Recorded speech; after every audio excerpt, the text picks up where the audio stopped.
I was walking along one day alone, and I saw someone approaching me, and I could tell they weren't a hiker. They had a uniform on, and as they neared, I realized it was a paramedic, frantically looking for an injured woman.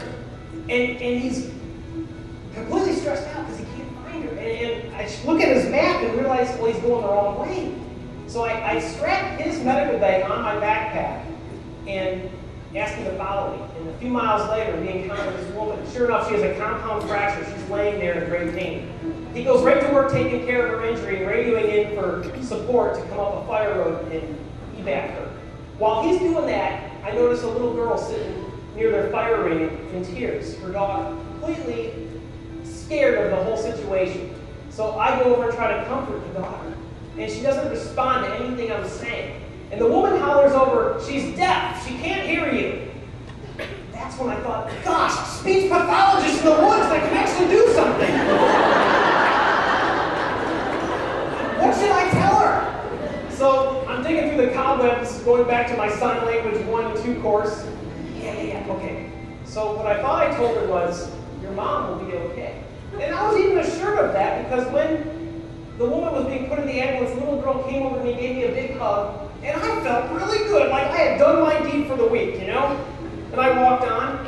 A few months later, after finishing my journey, I shared that story with some colleagues, and they busted out laughing. And what is so funny about that story? They go, you told the little girl your beer will be okay.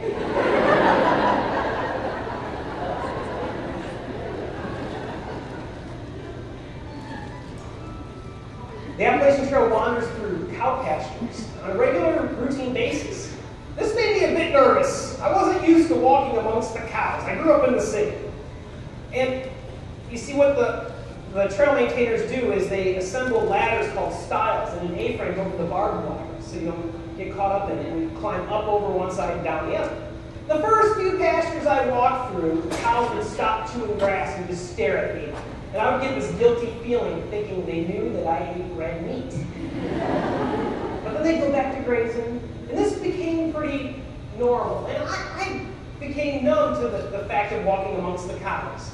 Until I reached New York one fine morning. I come out of the woods, I cross a road, and climb up over a stile and into a cow pasture. I'm about 15 yards out from the fence line when I notice things are a bit different. There are 2 bulls mixed in with the cows. With big horns and mean faces. They separate from the cows and start walking towards me. I have no idea what to do. They get within about 10 or 15 yards from me, and I take one of my hiking poles, and I go, back, back. The bull's head goes down, he full charges me. I turn around, I'm running as fast as I can, my life's passing before my eyes, my feet hit that stile, I climb up and I jump. I'm airborne briefly, I crash down on the other side, my pack crashes down on top of me. I'm thanking God that there was a fence between that bull and I. When I hear someone laughing. A car had pulled off the road, and they saw the entire thing. A voice hollered out the driver's side window, "You shouldn't have looked at the heifers!"